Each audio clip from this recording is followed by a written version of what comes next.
Hey, beautiful souls, and welcome to Around the Kitchen Table, a space for honest conversations, stories from the heart, and gentle reminders that we're all walking each other home. I'm Laura Island, mother, creative, soul-led CEO of Sacred Sister CIC, and the woman behind Wise Sacred Woman. I'm a witch with ADHD, and this podcast is where we gather to share the real, raw, and radiant parts of life. Each week, we'll explore what it means to live in rhythm with ourselves, with nature, and with one another. We'll talk about womanhood, sisterhood, creativity, leadership, spirituality, and the messy magic of being a human. So pour yourself a cuppa, get comfy, and let's meet here around the kitchen table, where stories are medicine and every voice belongs. Hello, beautiful humans. Welcome back around the kitchen table. In fact, welcome back to my office. Feels like a really long time since I've sat here and had a conversation with you. It feels like a long time since I've sat here and done anything. It's been a bit of a kind of black hole. You know, when you have somewhere you haven't been for ages and you think, oh my God, do I go in there? It's going to be like cobwebs and dying plants, which it kind of was this morning. So I had to kind of come and look after all of that. But I'm kind of coming into here because this is also my sanctuary. And I'm going to have a kind of what might feel like a hard conversation with you today. I've called this episode The Great Remembering, and there's some things, big things moving in me around that for 2027, which I'll share one day. But right now, what it's bringing up for me is why we as women are disengaging. Now, this might be where you turn this off. Why are we disengaging from politics and community and ourselves? You know, this is a really honest and vulnerable conversation. It feels edgy. It feels important. If you're watching me, you'll know that I'm currently trying to untangle my necklace because I'm a weird woman who won't be able to sit here and look at that because it's just going to frustrate me and annoy me. If you're listening, you have no idea what's going on, other than I've just told you, oh, I can't do it. You know, and I've said this to you, to you all before, you know, I'm in that reality, whereas if I wanted this to be perfect right now, I would delete this part out, but you'll get used to the fact that I don't delete anything. If I show up and I'm being a crazy mofo, then that's what I'm being. Anyway, I've straightened it out now. Let me put it back on. Anyway, so this conversation probably needed that to be straight because this is edgy and it feels vulnerable, it feels important. And if I was just going to be looking at that the whole time, it would have been even worse. Anyway, can grab my cuppa.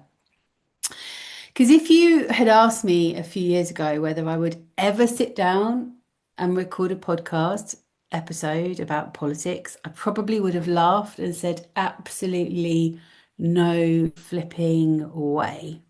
It's not my jam, it's not my bag, I don't really understand it. I've never voted. Yep, I know women burnt their bras and all of that stuff. I know. But I've never voted, and I don't come from a family of voters either. And it's not because I'm lazy, and it's not because I don't care, and it's not because I'm ignorant. But it's because politics has always felt like a world that I somehow didn't belong in.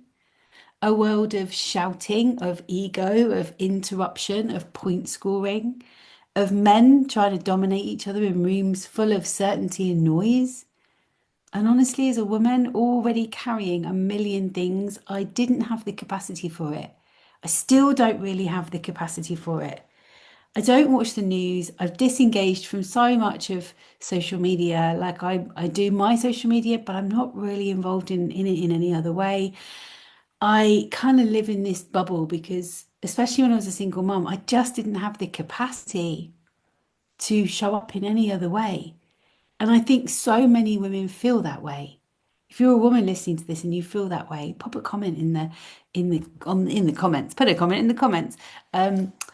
We're raising children, we're running businesses, we're holding relationships together, we're managing homes, we're supporting aging parents, we're trying to blooming heal ourselves from our own old traumas, we're trying to survive financially, we're trying to stay mentally well, we're trying to be good women, and we're trying to be good enough for everyone. And somewhere along the way, politics became just another exhausting thing screaming for our attention. So it feels to me like we've disengaged. And recently, I've had some conversations that have made me realize something. Just because we disengage from politics, it doesn't mean politics disengages from us. It still shapes our lives, our healthcare, our rights, our communities, our safety, our children's futures. And I think many women are beginning to really feel that tension now, not because we suddenly want to become political warriors, but because something doesn't feel right anymore. And I want to say this clearly before we go further. This episode is not about telling you who to vote for. It's not about left versus right. It's not about becoming tribal. It's not about attacking men. And it's not about me pretending to be a political expert because honestly, I'm still learning. I'm only just dipping my toe in the water. And I don't even know that I care that much to find out about politics. Now, that's a really big statement that could hit me in the face because you're all going to come for me about that. But I've spent the last few days trying to even understand the basics. Like, what is a constituency? What is a local election? What does my vote even actually mean? They never taught me that in school. I went to school for all of those years and I still didn't understand what it meant to vote. Like, I didn't understand that shit. And I've had conversations in the last few days. Our local MP was one of the first people into the cafe that we've opened. I had a conversation with one of our local Green Party members yesterday. I see and hear the kind of whole reform thing that just don't even get me started. Because that's the point. That's what I'm starting to realize how riled up I am by things that mean I can't have a say in that if I don't step into the system, even if I believe the system is broken and doesn't really work. That was always my thing. My thing is, call me right or wrong, if a system is broken and I don't believe in the system, why would I play in the system? Why would I not step out and be like, this doesn't work? If all of us just don't vote, surely they have to find a new system. But that's not going to happen, right? It still exists. So I realized something important when I was starting to when these people are talking to me about elections. I have no idea. I have no idea. Like I've been living under a stone since I was 18.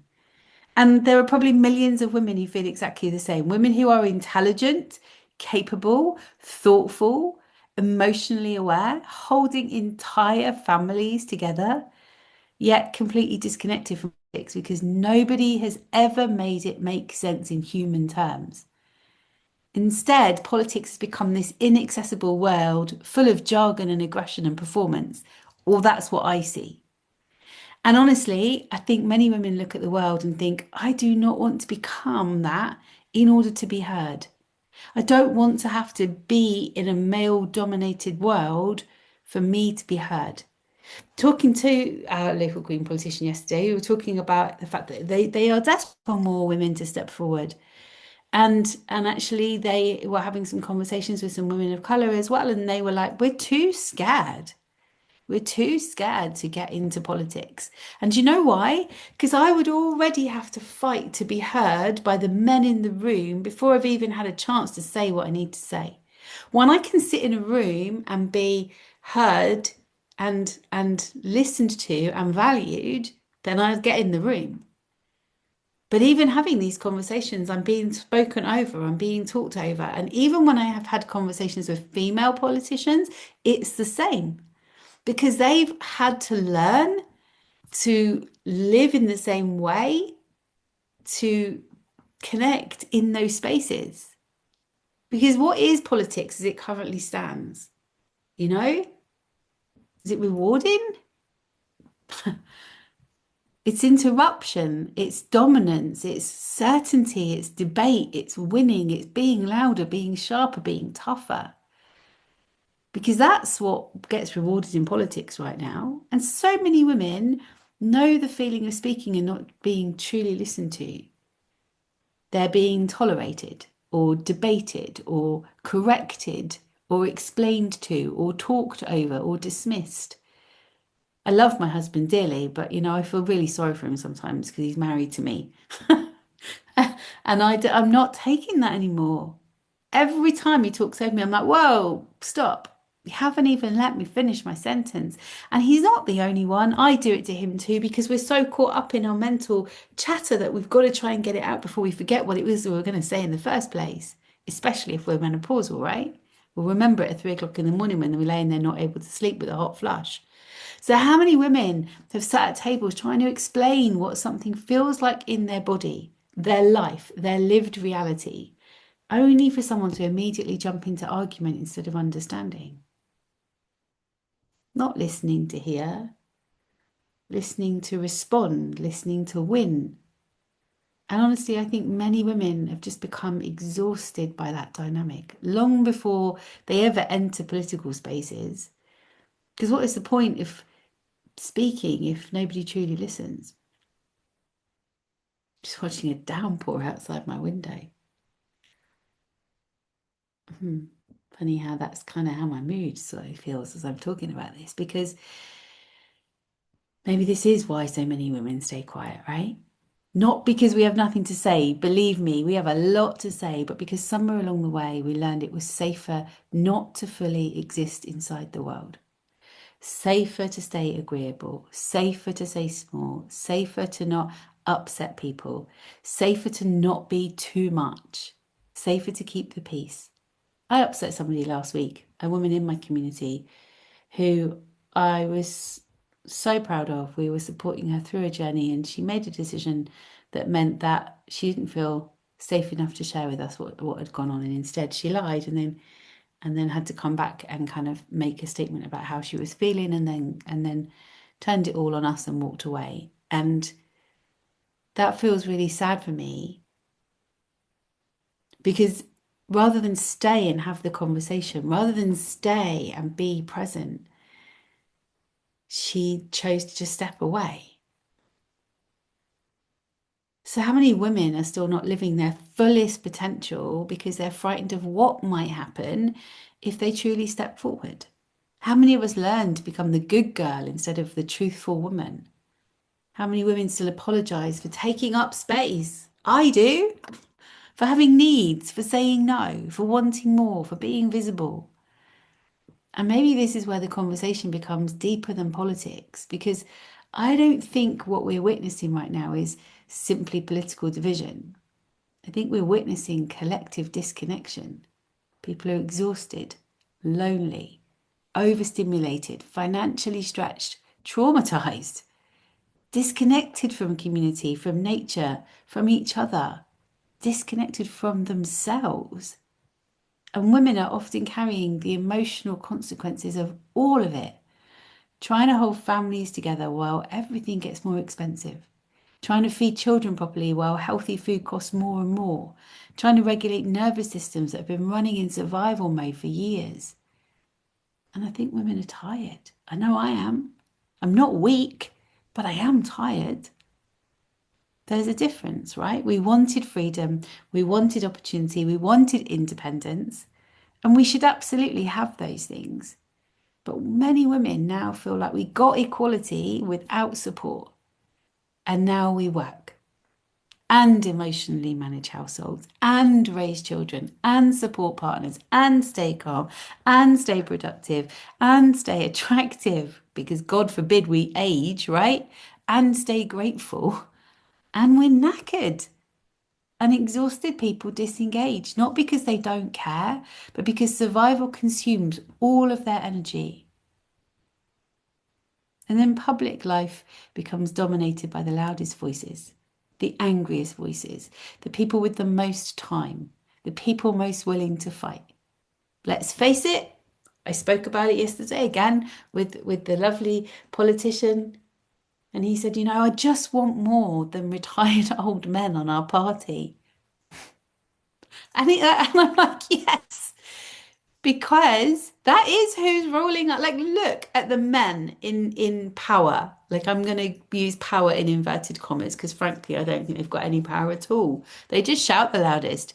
They've just got the wherewithal to get up there and do the do. Usually, I guarantee it because they've got a bloody good woman behind them. But it's like it's impossible.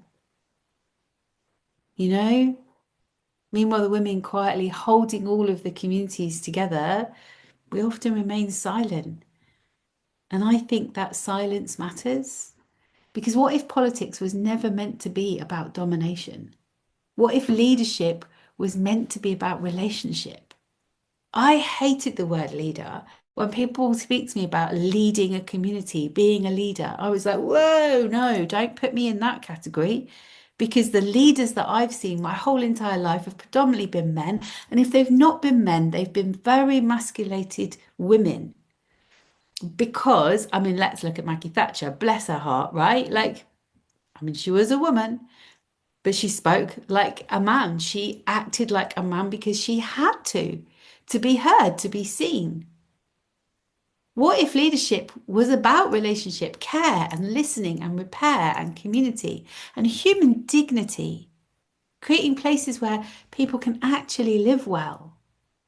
What kind of world do we truly want to live in? Do we want a world where everyone is frightened of each other? Where outrage drives everything? Where division becomes identity? Where people stop seeing each other as humans? Or do we want a world where our children still play outside? Neighbours know each other, people gather around tables, communities support one another, women feel safe, men are emotionally educated. Yes, please, I want that world. People can afford to live, not just survive. And humanity matters more than performance because these guys don't get up in the Houses of Parliament and care about you, really. They don't. They're there performing. And that's where I struggle. Because honestly, some of the strongest communities I've ever witnessed are not the wealthiest ones. They're often the poorest communities. They understand something important, and that is that we need each other. They share, they connect, they look out for each other. And maybe that's what I'm really speaking about today. It's not politics, but participation. What kind of world are we participating in creating together? Because you cannot create change by doing nothing. And trust me, I understand why so many women do nothing. Do I have loads of spare time to suddenly become politically active? No. No, I don't. Do I have a perfect, secure financial reality? Absolutely not. I haven't had a traditional income for years because my life's work has been about, became about in lockdown, bringing women together, creating spaces for connection, creating community, creating conversations that matter. That doesn't have a wage attached to it. One day it might. But, I've had a great husband who's supported me along the way. And honestly, there are moments where I deeply question myself because this path is not easy. But then I sit in conversations with women, hear the stories, the exhaustion, the loneliness, the fear, the pressure. And I realize this matters more than ever. Because if we want a different future for our children, we have to become part of creating it. One woman at a time, one conversation at a time, one table at a time, one circle at a time, one community at a time. And maybe this is why Sacred Sister matters to me so deeply right now. In the summer, we've got homecoming. And I've called this year's gathering homecoming because it's just not about women gathering. It's not just nice things in a field. It's not escapism. It's not performance spirituality. I am so done with performance spirituality. It's an exploration into how do we actually become human together again? How do we listen again? How do we repair? How do we build villages where people feel seen? How do we stop outsourcing all meaning and responsibility to broken systems while doing nothing ourselves? Because all real change begins relationally. not through screaming online, not through hatred, not through becoming more divided, but through people brave enough to gather differently. And this brings me right back to the wounds that we carry as women, right? That we carry as humanity. The sister wound, the mother wound, the father wound, the witch wound, the wounds of rejection, the silencing, the ridicule, the abandonment, the control. Because these wounds do not just live inside individuals, they live inside systems, communities, cultures, generations. And I think the world benefits when women remain disconnected from themselves. Because disconnected women are easier to market to, right? Easier to frighten, easier to silence, easier to divide, easier to keep busy surviving rather than deeply living. But women who are connected to themselves, women who know their worth, women who trust their intuition, women who gather, women who support one another, women who no longer need permission to exist fully, that changes everything. And perhaps this is the deeper revolution.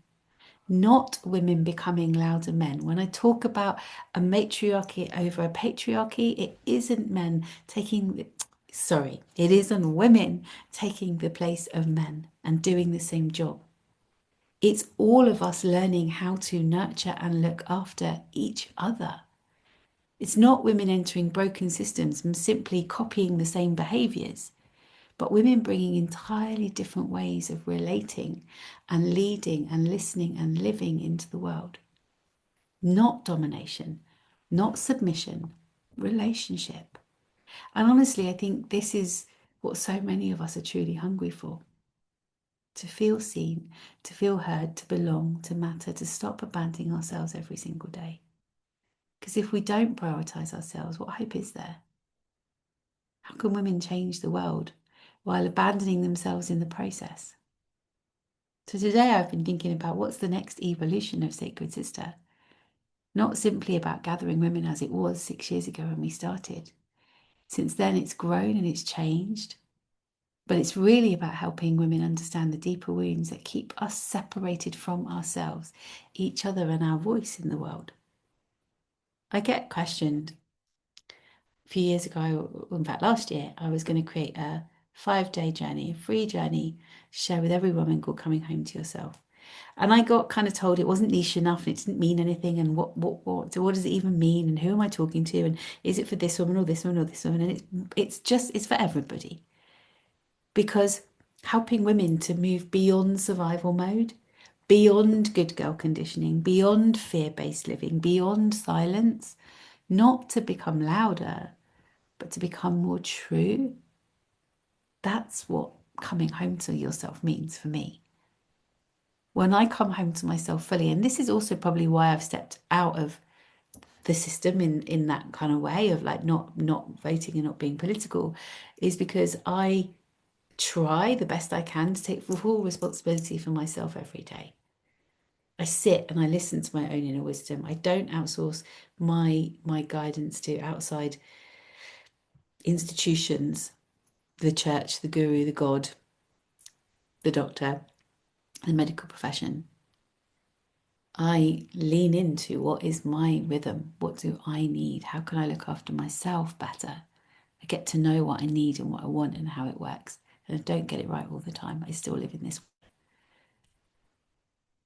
But perhaps, reclaiming our voice is part of that. Perhaps it's about no longer abandoning ourselves in order to stay accepted.